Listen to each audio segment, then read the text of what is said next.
Welcome back to Cup Check, everybody. I'm Cup, he's Check, and we're just getting excited about fantasy baseball because it's coming in hot. So, Dawson, how you feeling today? Dude, I'm feeling great. Like baseball's back, and we have one of the most anticipated videos of the year. We're going to be looking at all the impact prospects who have officially made rosters or who are most likely to make rosters, who didn't make rosters, etc. And a lot of these people are going to be rookie of the year candidates.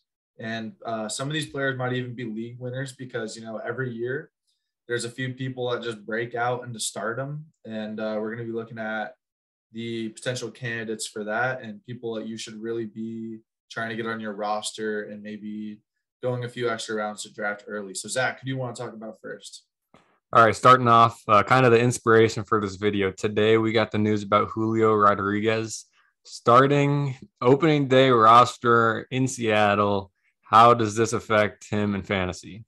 Well, first off, I just want to say, great job, Mariners. Like, I'm so proud of you. Like, we've seen some MLB teams be pretty scummy already this year, like the Reds, the Pirates, and Oakland, just deciding to like hold certain people down and just literally fire sale their whole teams. But the Mariners are out here doing what I think the CBA aimed to do by rewarding people for actually like playing their players when they're good enough. And I mean, there's no doubt that Julio Rodriguez is ready for the MLB. He is literally their best player in spring training so far. So I think he just deserved to make the roster. Yeah, I'm so excited about this guy. Um, I guess that makes their outfield Kalanick, Winker, and Julio Rodriguez.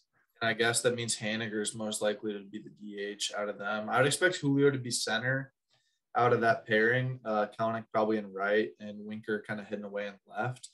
But Julio Rodriguez, like, if you haven't been seeing what he's doing in spring training, you probably need to like just go to MLB Instagram page because that's all they post. Because Julio's hitting 419 with 3 homers and 3 stolen bases. Julio has literally done so well that I think that the Mariners were just like, we literally can't hold him down. We're in win now mode, and we're just gonna say screw it to the whole timetable thing and kind of like controlling his honestly Service his time. yeah, definitely. And they just threw him on the roster. And honestly, I wouldn't be surprised if Julio's hitting like second or third in that lineup. I mean, he probably has more talent than anybody on that team, and maybe more talent than anybody we're going to talk about today. Yeah, we'll just see how he comes out in April. It's crazy. 1.309 OPS in spring. So yeah, we're high on Julio, just turned 21. With that, I think we can move on to our Real next quick, guy. real quick, Yeah, I go want to ahead. say our Julio breakdown video, great video. Go check it out. But at the same time, we did not see this coming, and we just got to throw that out there. We expected Julio to play really well in spring, but at the same time, we were literally just banking on the Mariners being stingy and holding him down. But this changes everything in terms of Julio's draft stock, in terms of just value for this year. I mean, he's going to come out and compete for Rookie of the Year from the gate. And yeah, we just got to own that we were wrong. We expected the Mariners to be stingy, and I think that was the safe bet. But just props to the Mariners, giving the fans what they want, and honestly, just being a good organization at this point. Yeah, I agree. Moving on to the number one prospect in the MLB, Bobby Witz. He has made the opening day roster. I know this is a guy that you've been on for a long time now. How we feeling about Bobby? Dude, I'm loving Bobby Witt, and something that might be raising his value even more is the fact that it's looking like they're going to run him out at third base. It's not that he can't play third. It's just that, honestly, I think the Royals, it's not that he can't play short, my bad. It's just the Royals are being kind of weird with it. When you have a franchise guy, I think you got to just like play him at the position that he's meant for. I mean, he's going to be their shortstop at some point. But the thing is, I'm forgetting the guy. They had some dude last year playing short for them who's like really good defensively. And Bobby Witt Jr. is also like a Gold Glove caliber player. but I guess they're just wanting to try him out at third because that's a position of need for them. And it'll be interesting to see what they do with Mondesi. But Bobby Witt Jr. having third base eligibility honestly raises his stock because third base is just so weak this year. And now, I mean, other than J-Ram, Bobby Witt's going to be really the only viable third base option to get power and speed. Because, you know, of those top third basemen, J-Ram's the only one who is going to be able to steal a few bases. And Bobby Witt does have 30 base stolen base upside with his speed. Yeah, he's got 2 in the spring so far, 2 bombs as well. Hitting 400, so similar story to Julio, just a couple guys that are going off in the spring. So yeah, I really don't think that him being at third hurts his value at all. And if anything, I think it helps. So yeah, that's Bobby Wood. Do you have anything else on Bobby? Yeah, definitely the third base stuff helps him. And I mean, the Royals are going to try a bunch of things out. I wouldn't expect him to literally only play third all year. So, I mean, maybe a guy who has dual eligibility by the end of the season, just because I think that they will run him out at shortstop eventually. They're going to try it because he is a shortstop and he's going to be their franchise shortstop. But just really exciting to see Bobby and Julio both on opening day roster because those are 2 guys that literally project to be like the next like faces of baseball. Like these guys, if they hit their ceiling, we could be talking about with Acuna and Tatis and Soto and these guys, honestly, by the end of the season, not to mention Wander Franco as well. So just a really good time to be a baseball fan. Moving on to another really exciting team, the Detroit Tigers, also joining the Mariners kind of in that team who's just doing it the right way. We saw Spencer Torkelson has made the roster. What do you think of that, Zach? Yeah, I love it. A guy that was more seasoned coming into the pros. He had a few years in college, and so he is already 22, and he has 1 home run in spring training. But we saw it last year in the minors. Dude had 30 home runs in the minors last year across a few different levels. So he's the type of guy that's just going to hit wherever he goes. And I'm really excited to see how he blends in with this young Tigers team. And I honestly, I don't see him quite at the Julio Bobby Witt level right now. I don't know why. I know he is just a raw hitter. But yeah, what do you think about him? Yeah, I mean, obviously, from a fantasy perspective, he doesn't provide what Witt and Julio do with the speed power combo. But that doesn't mean you shouldn't expect Torkelson to be just as good as, I mean, just as valuable as them eventually. Torkelson, I think the best comp for him is a Pete Alonso. He has that elite power. He probably has the most power of anyone on this list. It's just going to be kind of like what that average, if it's going to be a 250, if it's going to be a 270. He just Mhm. doesn't really, he is an amazing talent. He is an amazing prospect, great for the Tigers. He's just not the 5 tool guy like a Julio, honestly, even a Riley Green or a Bobby Witt is. But Spencer Torkelson, a good grab now, especially in the draft with all the power that he's going to be providing. So Zach, pivoting to his teammate Riley Green, who was having an absolutely phenomenal spring until tragic injury. What do you think of Riley Green and his outlook for this year? Yeah, so I was starting to look into him and think he'd be really valuable until that injury. So he fractured his foot, and it looks like he'll be out a few months. It does not require surgery, so they don't have like a complete timeline yet, but it's good that he won't need surgery. It's hard for me to give him any value for this year. Um, what do you think about in dynasty leagues? How valuable do you think he is worth stashing in a dynasty league right now? Yeah, I got to believe that he's worth stashing, especially in dynasty leagues. I mean, the man was hitting 430 with 2 bombs and just looking like an all around ball player. I mean, we love the OPS here. He has a 1.548 OPS. So Riley Green just hitting the absolute cover off the ball. And it's just going to be really exciting. A lot of people actually have him ranked over Torkelson, and he's younger. So I do love Riley Green, especially in Dynasty. He's definitely worth stashing because with Detroit bringing up Torkelson, that shows that they were also going to bring up Riley Green, I believe. So just tragic injury is just halting a great career that's going to blossom from Riley Green at some point. So yeah, stash him, throw him on the DL spot, maybe even trade him if you can get a decent return that can help you win now. But definitely a guy to look for down the line.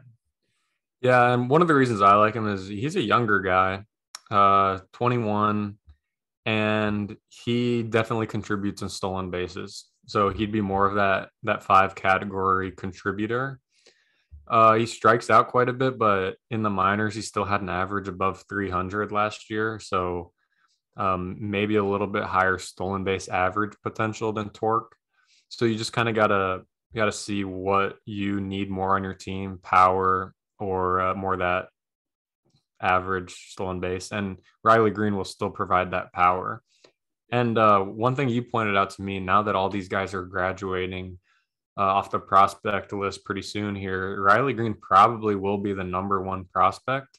So just from a hype factor, he will most likely hold a lot of value after this injury if he does secure that number 1 prospect spot. Definitely.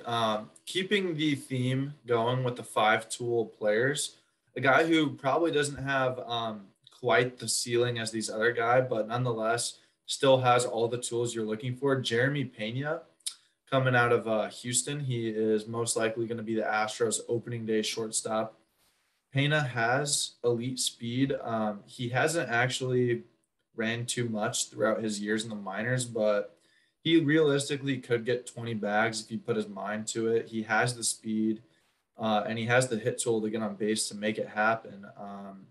And in this spring training so far, Pena hitting 350 with two bombs, 9 ribbies, with a 1,081 OPS. Zach, what do you think about Pena? Obviously, coming from an organization that has found diamonds in the rough in the past, like Kyle Tucker and Yordan Alvarez. Do we expect Pena to potentially be one of those breakout guys who a lot of people really aren't putting too much thought into at the moment? Yeah, like you said, I do value organizations differently. When I see a guy from the Dodgers, the Astros, or a pitcher from the Indians, Guardians, my bad. Forget about Tampa. A pitcher from the Guardians or Tampa, yeah, I do value those guys differently because of their ability to evaluate talent. We do think of Jeremy Payne as a smaller dude that likes to run, but he did have 10 home runs in only 37 games in the minors in 2021. And that was almost all in AAA. So a guy that can still hit home runs at a very high level. One thing I'm worried about is the strikeout to walk ratio. He strikes out way more than he walks, but the hit tool is definitely there. It might just be more of a later round type guy to take a risk on this year. Yeah, honestly, all the prospects that we're looking at, the biggest question is how they're going to adapt to this MLB pitching in terms of strikeout rate. And that's honestly been the killer for almost every prospect. What they struggle with most is just the K rate when they enter the league. But I do have to believe that the Astros letting Correa go over just a few $1 million difference. And honestly, it didn't look like the Astros and Correa were too far apart in negotiations, but them letting Correa go, I think should speak some confidence that they have in Jeremy Pena, and a guy that you can get pretty late in your drafts, maybe just worth just kind of a Hail Mary late round pick that might turn into something worth something. Yeah, I completely agree.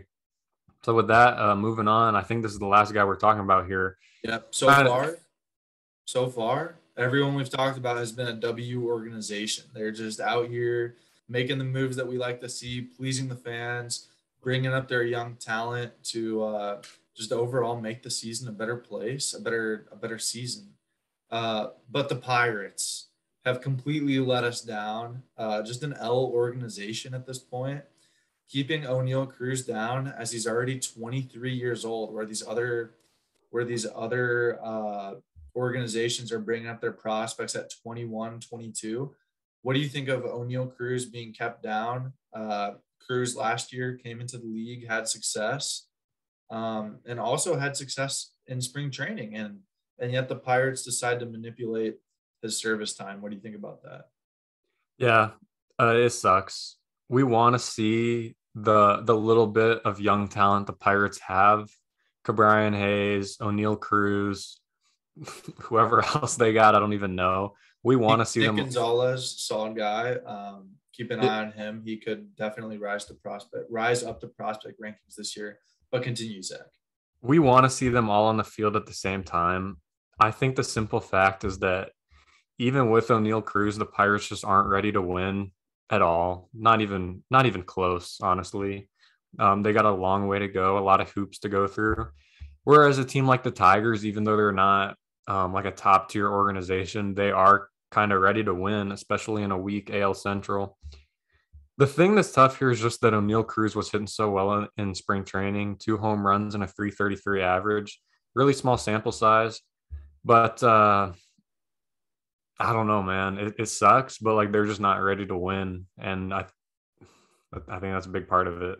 Yeah, and the reports are the Pirates are unwilling to pay Brian Reynolds the extra 50 or $60,000 he's searching for in arbitration. Just shows how cheap the Pirates are. I think the only difference between the Pirates and teams like Oakland and the Reds right now is they actually have some pretty exciting young talent, especially in the hitting department. But the Pirates just being really stingy right now, manipulating Cruz, refusing to pay their All Star Brian Reynolds.